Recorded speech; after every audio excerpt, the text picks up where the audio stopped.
El eco de sus propios pasos era una percusión solitaria en el silencio sagrado de la madrugada. Los pasillos del hospital, largos y blancos como el interior de un hueso, olían a una mezcla extraña de antiséptico, a metal esterilizado y a las plegarias no dichas que se quedaban flotando en el aire como partículas de polvo bajo un rayo de luna. El doctor millonario caminaba con la cadencia rítmica de un hombre acostumbrado a la victoria, pero por dentro sentía el vacío que siempre le seguía. Acababa de salir de un quirófano donde, durante 8 largas e intensas horas, había librado una batalla microscópica contra la muerte en el cerebro de un diplomático, y una vez más, como casi siempre, había ganado. Sus manos, ahora desnudas de guantes de látex, se sentían extrañamente ligeras, casi inútiles, sin el peso familiar de un bisturí que las anclara a un propósito definido. La adrenalina de la cirugía se disipaba lentamente, dejando tras de sí una fatiga fría y un silencio interior que era mucho más profundo que el del hospital. La ciudad, al otro lado de los inmensos ventanales, era una constelación de luces parpadeantes, una galaxia indiferente al drama de vida y muerte contenido entre aquellas paredes asépticas. Para el mundo, él era una leyenda viviente, un cirujano, cuyas manos estaban aseguradas en cifras astronómicas, un filántropo cuya fortuna parecía tan inagotable como el océano, pero en la cruda soledad de noches como esta, cuando el eco de los aplausos y los agradecimientos se desvanecía, sentía el peso de un vacío antiguo, una cicatriz en el alma que ninguna riqueza podía suturar, ninguna mansión podía llenar.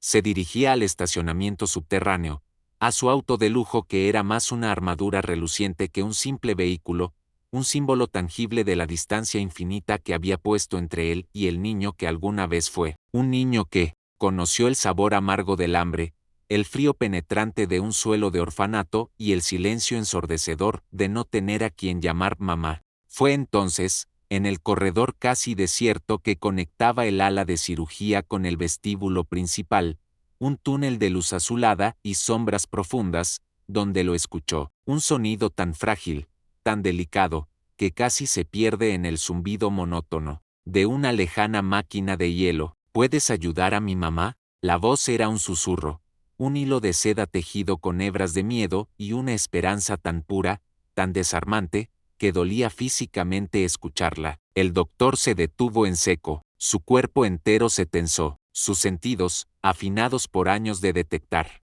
el más mínimo cambio en el ritmo de un corazón, la más sutil fluctuación en la presión sanguínea, se pusieron en alerta máxima. No era la voz de un colega, ni de una enfermera susurrando en su turno, era inconfundiblemente la voz de un niño. Giró la cabeza, barriendo con la mirada el pasillo. Estaba vacío, bañado por la luz espectral de las lámparas de emergencia. Por un instante, fugaz, pensó que era el agotamiento, una alucinación auditiva nacida de la fatiga extrema, un fantasma de su propio pasado llamándolo desde las profundidades de su memoria. Estaba a punto de descartarlo, de seguir su camino hacia el refugio de su auto, cuando la voz sonó de nuevo, un poco más clara, más cercana, teñida de una urgencia desesperada. Por favor, ¿puedes ayudarla? El sonido provenía de la oscuridad, que se acumulaba como tinta derramada detrás de una enorme y anticuada máquina expendedora de refrescos.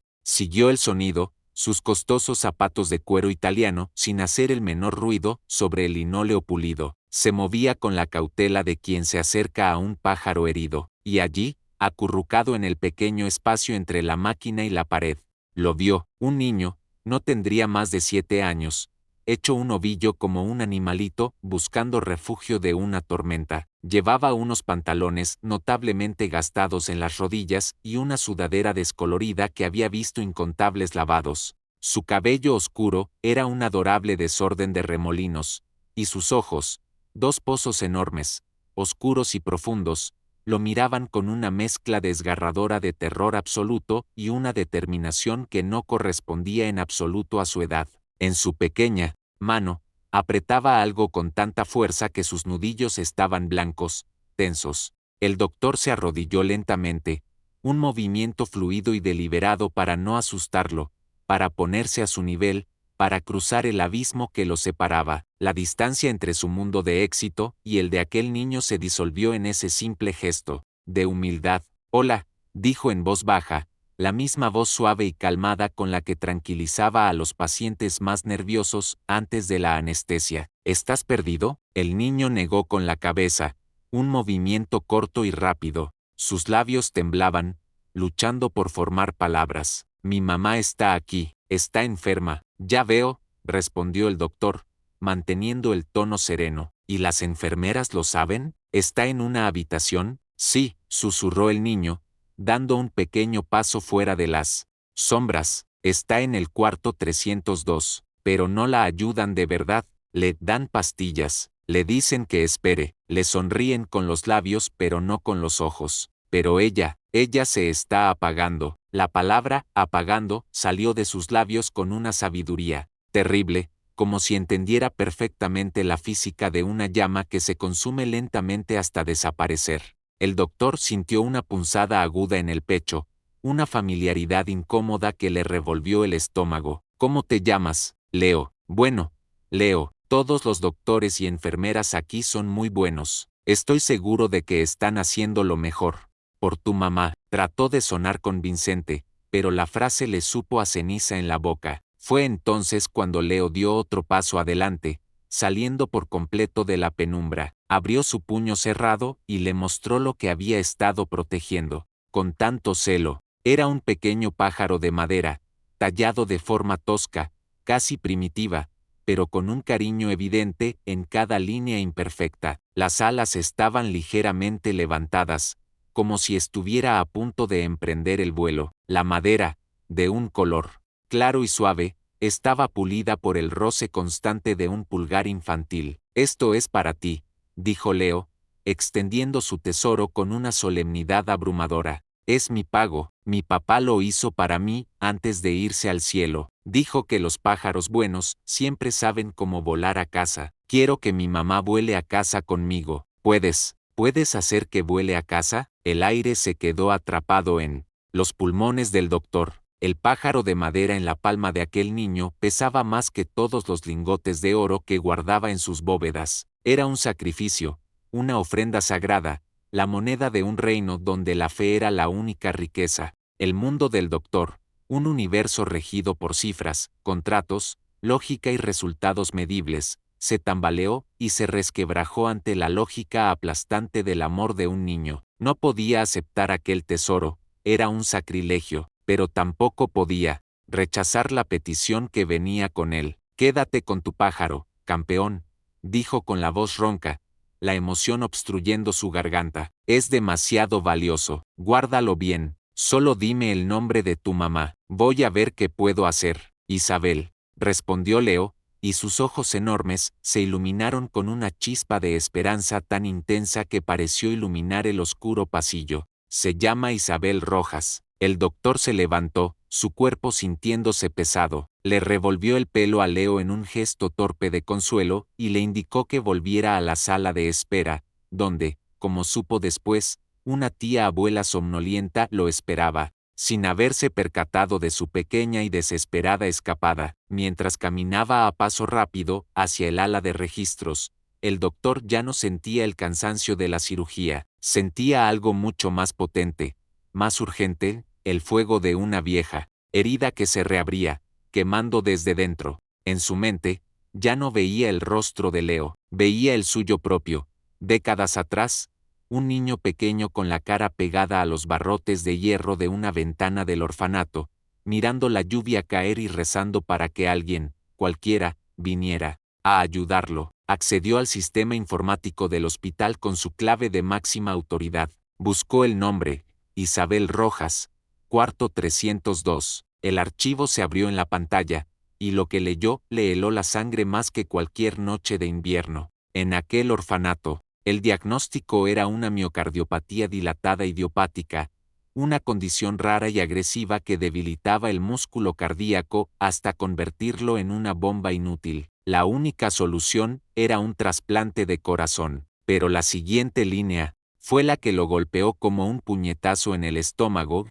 Su tipo de sangre y sus altos niveles de anticuerpos la colocaban en una lista de espera casi infinita. Y peor aún, había una nota al final del expediente, una sentencia de muerte escrita en la fría y desalmada jerga administrativa, candidata no viable para tratamientos experimentales o inclusión en listas de prioridad por falta de recursos económicos y red de apoyo familiar insuficiente, condenada, no por la ciencia, que tenía respuestas, condenada por la burocracia, por la falta de ceros en una cuenta bancaria. El doctor apretó la mandíbula con tanta fuerza que le dolió. El mismo sistema que él dominaba, que lo había hecho obscenamente rico y poderoso, era el que estaba dejando que una madre joven se apagara mientras su hijo de 7 años ofrecía pájaros de madera como pago por un milagro. Se preguntó, con una rabia sorda y amarga que le subía por la garganta, cuántas otras Isabels habría en ese mismo hospital, en esa misma ciudad, en el mundo, cuántos otros Leos estaban escondidos detrás de las máquinas expendedoras de la vida, esperando en silencio que alguien los escuchara. La noche ya no era silenciosa, ahora estaba llena de un solo grito, el eco infinito de un niño pidiendo ayuda, y él, por primera vez en muchos años, no sabía si tenía el poder real para responder.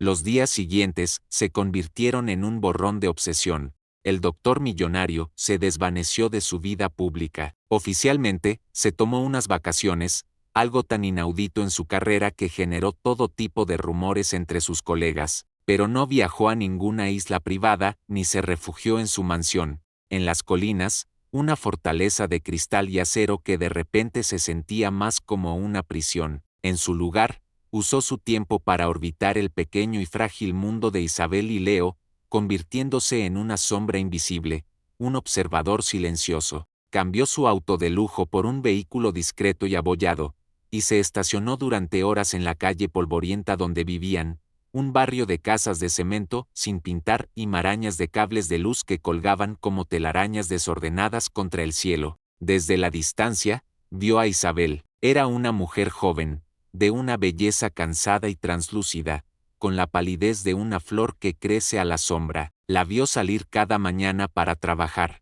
moviéndose con una lentitud deliberada, casi dolorosa, como si cada paso le costara una fracción de su energía vital. Limpiaba oficinas en un rascacielos del centro, un trabajo anónimo para una mujer que, poco a poco, se estaba volviendo invisible para el mundo. Pero cuando regresaba a casa al atardecer, y Leo corría a sus brazos, su rostro se transformaba, la máscara de fatiga se disolvía en una sonrisa radiante, una máscara de fortaleza inquebrantable que usaba para proteger a su hijo de la aterradora verdad. Y observó a Leo, lo vio jugar solo en el pequeño patio de tierra frente a su casa, entablando largas conversaciones con su pájaro de madera, contándole secretos que nadie más podía oír. Lo vio hacer su tarea en los escalones de la entrada, con una concentración feroz, la lengua asomando por la comisura de los labios. Era un niño que había aprendido a ser adulto demasiado pronto, un pequeño guardián para su propia madre. El doctor sentía una conexión dolorosa y visceral con cada escena. Cada gesto de sacrificio de Isabel le recordaba la resiliencia silenciosa de los olvidados. Cada momento de soledad de Leo era un eco ensordecedor de su propia infancia perdida. Decidió que no podía intervenir como el doctor millonario. Eso crearía una deuda, una humillante sensación de caridad que el orgullo de Isabel, un orgullo, que él podía casi oler en el aire, jamás aceptaría. Tenía que encontrar otra manera, una puerta lateral. Organizó, a través de una de sus fundaciones fantasma, una jornada de salud gratuita en el barrio. Él mismo asistiría, pero no como la estrella mediática, sino como un médico voluntario más, uno entre tantos. Quería hablar con ella, mirarla a los ojos, sin la barrera del dinero o el estatus. Quería entender no solo su corazón enfermo, sino el corazón de su espíritu. El día de la jornada, el sol golpeaba con fuerza sobre los techos de lámina. Isabel llegó, traída casi a rastras por una vecina insistente. Leo la acompañaba, aferrado a su mano como un ancla. Cuando fue su turno, entró en el consultorio improvisado, en un salón del centro comunitario. El doctor la recibió con una sonrisa amable y profesional, presentándose simplemente como el doctor de turno. Ella fue reservada, casi hostil. Respondía a sus preguntas con monosílabos, sus ojos oscuros llenos de una desconfianza ancestral hacia la autoridad y la falsa amabilidad. Él le habló con delicadeza de nuevas posibilidades, de tratamientos en investigación, de programas piloto. Esos no son para gente como nosotros, doctor, dijo ella con una finalidad cortante, su voz plana, desprovista de emoción. Son para quienes pueden pagarlos. Nosotros no esperamos milagros. A veces, la ciencia los ofrece. A veces surgen oportunidades inesperadas. Insistió él suavemente. La esperanza es un lujo, doctor. Un lujo que se paga muy caro cuando se pierde. Lo interrumpió ella, y en esa frase, él comprendió la profundidad abisal de su herida. No era solo la enfermedad. Era una vida entera de puertas cerradas, de promesas rotas, de sueños pisoteados. Se había blindado contra la esperanza para poder sobrevivir al dolor constante de la decepción. Él le preguntó por su familia, por su pasado. Ella se tensó, su cuerpo se volvió rígido como una tabla. Estamos solos, siempre lo hemos estado. Solo somos Leo y yo contra el mundo. El doctor sintió que había tocado un nervio expuesto, un secreto enterrado mucho más profundo que su diagnóstico médico. ¿Por qué esa resistencia feroz a la esperanza? ¿Qué o quién la había herido tanto como para preferir la certeza de la derrota a la incierta posibilidad de un milagro? La consulta terminó sin avances aparentes. Isabel se fue, más cerrada y distante que nunca. El doctor se quedó sentado, frustrado, el estetoscopio frío en sus manos, sintiendo que había fallado estrepitosamente. Más tarde, mientras recogían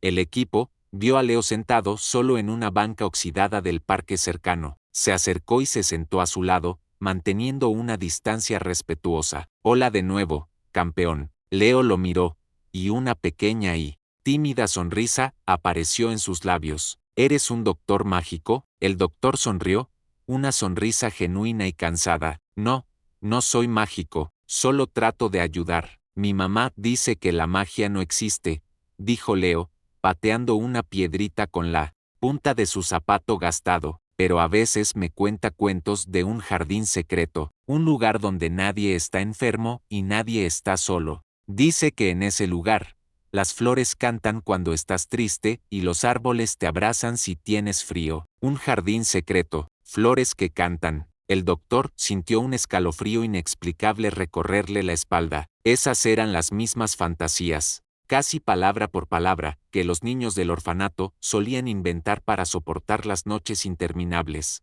Historias que se susurraban de litera en litera, un folclore privado y sagrado de los desamparados. ¿Tu mamá te ha contado de dónde viene esa historia?, preguntó el doctor, luchando por mantener la voz casual. No, solo dice que es un lugar que ella inventó en su corazón, pero a veces, cuando cree que no la estoy viendo, llora, y guarda sus lágrimas en una caja. ¿Una caja?, repitió el doctor, sintiendo que el corazón le latía más rápido, un tambor sordo en sus oídos. Sí, una caja de metal vieja y oxidada. Dice que son sus recuerdos tristes. No me deja verla nunca, pero una vez, hace mucho, la sexta abierta, por accidente, había una foto muy vieja, en blanco y negro, de una casa muy grande y muy gris. Una casa sin flores. Una casa grande y gris, sin flores. La descripción era una daga de hielo que se clavaba directamente en su memoria. Era su orfanato, el orfanato de San Judas. No cabía la menor duda. La imagen era tan vívida en su mente que casi pudo oler la humedad de sus muros, el olor a sopa aguada. ¿Era posible una coincidencia de tal magnitud? ¿O era el destino, tejiendo hilos invisibles a través del tiempo y el dolor, creando un patrón que solo ahora comenzaba a revelarse? Se sintió mareado, como si el suelo se moviera bajo sus pies. Esta mujer, esta madre desconocida, compartía con él el mismo origen geográfico del dolor. Esa noche, no pudo dormir. La revelación lo atormentaba. Usó sus contactos, sus recursos ilimitados, para hacer algo que nunca había hecho, investigar su propio pasado, abrir una puerta que había sellado con acero hacía décadas. Sobornó generosamente a un antiguo funcionario municipal para que abriera los archivos sellados del orfanato, que había sido demolido hacía más de una década. Esperó, con una ansiedad febril que no sentía desde que era un niño esperando, en vano ser adoptado. Finalmente, a las 3 de la madrugada, llegó un correo electrónico, un archivo PDF con documentos escaneados, amarillentos y manchados por el tiempo. Abrió el archivo, su pulso era un tambor desbocado, buscó su propio nombre. Allí estaba, con su fecha de ingreso y su fecha de fuga, como lo habían registrado oficialmente. Luego, con manos temblorosas, tecleó el nombre de ella, Isabel Rojas, y allí estaba, ingresada 5 años después de que él escapara, la misma casa gris, los mismos pasillos fríos, las mismas noches silenciosas. No era una coincidencia, era un eco. Ella era un eco viviente de su propio abandono. Habían dormido bajo el mismo techo de desesperanza, con años de diferencia. Él había logrado escapar y construir un imperio, para protegerse. Ella había salido solo para caer en otra trampa, la de la pobreza y la enfermedad. La rabia que sintió antes se transformó en algo mucho más profundo, más pesado, un sentido de responsabilidad abrumador.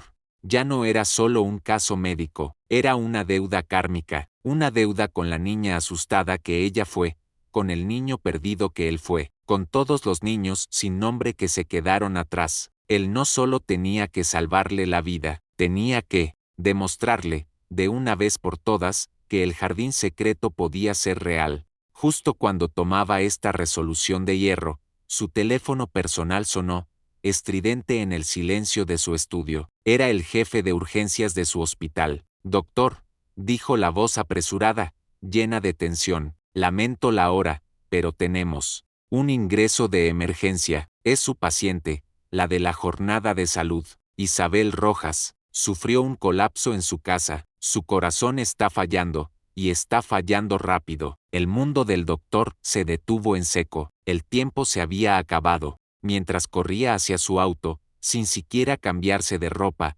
una sola imagen llenaba su mente, Leo, solo en una sala de espera, su pequeño mundo desmoronándose como un castillo de arena ante la marea. ¿Qué sería de él si su madre no se atrevió a terminar la frase? La vida le había planteado el cliffhanger más terrible de todos, y no era una pregunta, sino una certeza. Si no actuaba en ese preciso instante, no solo perdería a una paciente, se perdería a sí mismo en el laberinto de su propio éxito vacío. El hospital era un torbellino de caos controlado. Las luces de la unidad de cuidados intensivos parpadeaban con una urgencia fría y mecánica, como estrellas a punto de colapsar.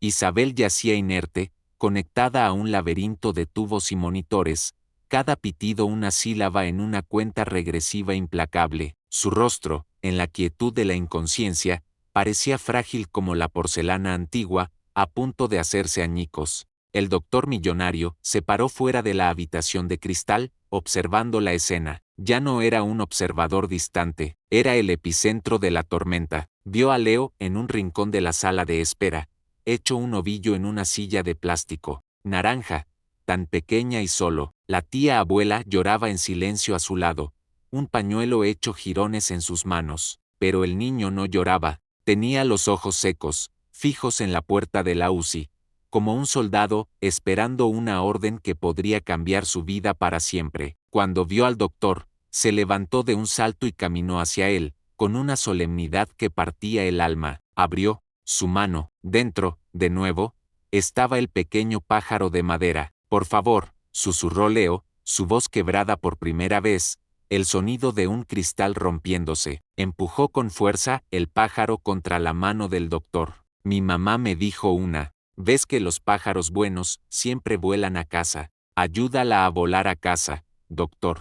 Por favor, es todo lo que tengo. El doctor cerró su mano alrededor del pequeño trozo de madera. Sintió su textura suave, su calor, el peso insoportable de la fe incondicional de un niño. El pájaro ya no era un simple juguete, era un pacto de sangre, un contrato firmado con el alma. Miró los ojos suplicantes de Leo, luego la frágil figura de Isabel detrás del cristal, y después a sus propias manos, manos que podían construir fortunas, pero que ahora tenían la tarea de reconstruir una esperanza a punto de extinguirse. En ese instante, tomó una decisión que iba en contra de todos los protocolos, de toda la lógica financiera del hospital que él mismo financiaba en parte. Caminó con una determinación gélida hacia la oficina del director del hospital, un hombre pragmático que entendía más de balances contables que de latidos del corazón. Prepara el quirófano de trasplantes y consigue el mejor corazón compatible de la lista nacional,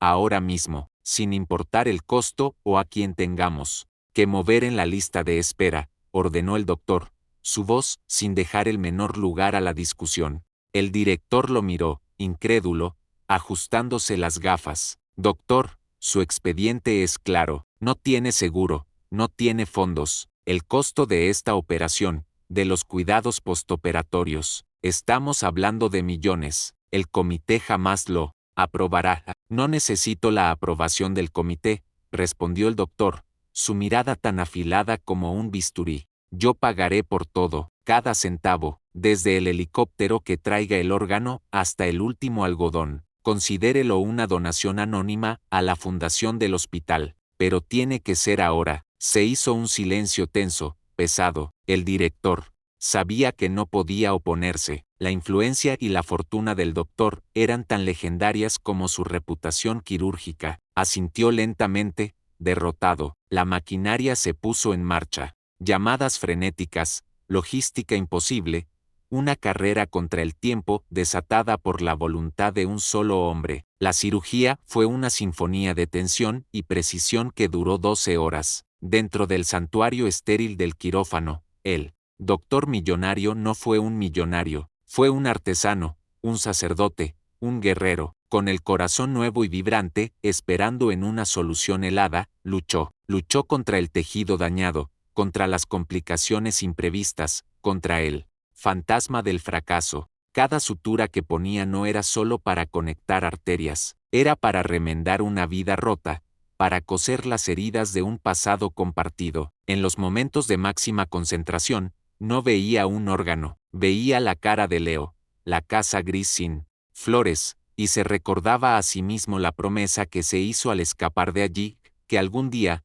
volvería para abrir todas las jaulas. Finalmente, cuando el nuevo corazón comenzó a latir dentro del pecho de Isabel, un ritmo fuerte, sano y constante que llenó el monitor y el silencio del quirófano, el doctor sintió una oleada de alivio tan profunda que fue casi dolorosa. Había funcionado. El pájaro, contra todo pronóstico, había encontrado su camino a casa. Días después, Isabel despertó. Estaba débil, confundida, pero milagrosamente viva. Lo primero que vio fue a Leo, dormido en una silla junto a su cama, su manita sobre la suya. Lloró, lágrimas silenciosas de gratitud y de incredulidad.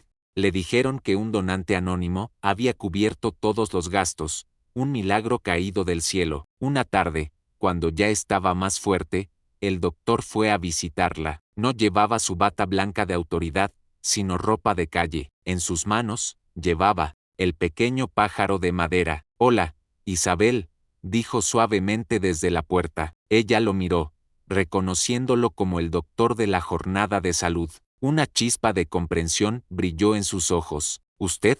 ¿Fue usted?» Él no respondió directamente. En lugar de eso, se acercó y puso el pajarito de madera en su mesita de noche. «Leo me lo dio. Dijo que era para ayudarte a volar a casa». Isabel miró el pájaro, sus ojos llenándose de lágrimas. «No entiendo. ¿Por qué? ¿Por qué haría alguien algo así por una desconocida?» Y entonces, llegó el momento de la gran revelación, el giro que lo resignificaba todo. El doctor se sentó en la silla junto a su cama. «Isabel», comenzó, su voz apenas un susurro cargado de décadas de silencio. «¿Recuerdas las historias que le cuentas a Leo? Sobre un jardín secreto donde nadie está solo». Ella asintió, el corazón latiéndole con fuerza, confundida. «Yo también conozco esas historias, y también conozco la casa de la que vienen, la casa grande y gris, la casa sin flores». Los ojos de Isabel se abrieron de par en par, una comprensión lenta, sísmica y asombrosa, amaneciendo en su rostro. El aire de la habitación se cargó de una emoción casi insoportable. El orfanato de San Judas, dijo él, y el nombre del lugar fue como una llave que abría una puerta cerrada en el alma de ambos. Yo también estuve allí, fui uno de los niños mayores, muchos años antes que tú. Logré salir, y me prometí a mí mismo que un día, de alguna manera, volvería para ayudar a los que se quedaron. No te estaba ayudando solo a ti, Isabel, estaba cumpliendo una promesa que le hice al niño asustado que yo era, hace mucho, mucho tiempo. Las lágrimas que Isabel había contenido durante años finalmente se derramaron en un torrente liberador.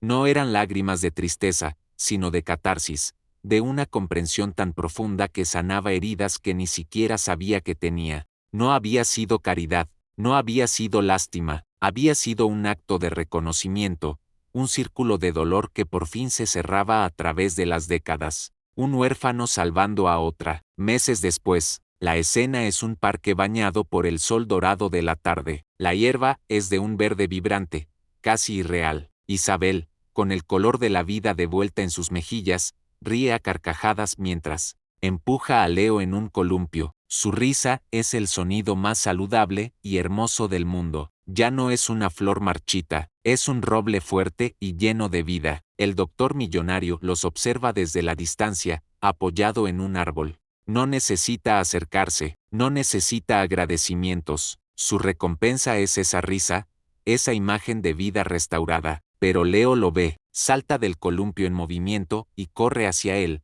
sus pequeñas piernas moviéndose con una energía desbordante. En su mano no lleva un pájaro de madera, sino una hoja de papel doblada. Doctor, dice sin aliento, entregándole el papel con la misma solemnidad con la que le entregó el pájaro. Esto es para ti. El doctor lo desdobla. Es un dibujo, hecho con crayones de colores brillantes y audaces. En el dibujo hay una casa, pero no es gris. Es de todos los colores del arco iris y está rodeada por un jardín inmenso, lleno de flores, que parecen sonreír y árboles con ramas como brazos abiertos y acogedores. En el jardín hay 3 figuras, un niño, una mujer, y un hombre alto con una sonrisa amable. Sobre ellos, en un cielo azul brillante, vuela un pequeño pájaro de madera, libre y ascendiendo. El doctor sintió un nudo apretado en la garganta. Miró a Leo, que le sonreía con toda la gratitud del universo en sus ojos. Le revolvió el pelo una vez más y observó cómo el niño corría de vuelta a los brazos seguros de su madre. Esa noche, en su mansión silenciosa y elegante, el doctor millonario no se sintió solo. Caminó hacia la repisa de mármol sobre su chimenea, donde guardaba sus tesoros más preciados, no premios ni trofeos, sino los recuerdos de los niños que había ayudado. Una flor de papel, un botón perdido, y ahora, el pequeño pájaro de madera toscamente tallado. Con un cuidado infinito, colocó a su lado el dibujo de Leo. Miró el fuego crepitante y luego el dibujo, y por fin lo entendió. Su fortuna, sus habilidades, su fama, nunca habían sido el destino final, eran simplemente las herramientas. El verdadero propósito de su vida había sido usar su poder no para distanciarse de su doloroso pasado, sino para regresar a él y sanarlo, sanando a otros en el proceso. Comprendió que la verdadera riqueza no se mide en cuentas bancarias, sino en la cantidad de promesas que puedes cumplir, especialmente aquellas que te hiciste a ti mismo cuando no tenías nada más que un sueño. Algunas voces son tan pequeñas, que apenas se escuchan en el ruido del mundo, pero son esas voces, las que piden ayuda con un corazón puro, las únicas que pueden mostrarte, de verdad, el camino de vuelta a casa. Y en esa casa, por fin, había un jardín, y estaba lleno de flores que cantaban,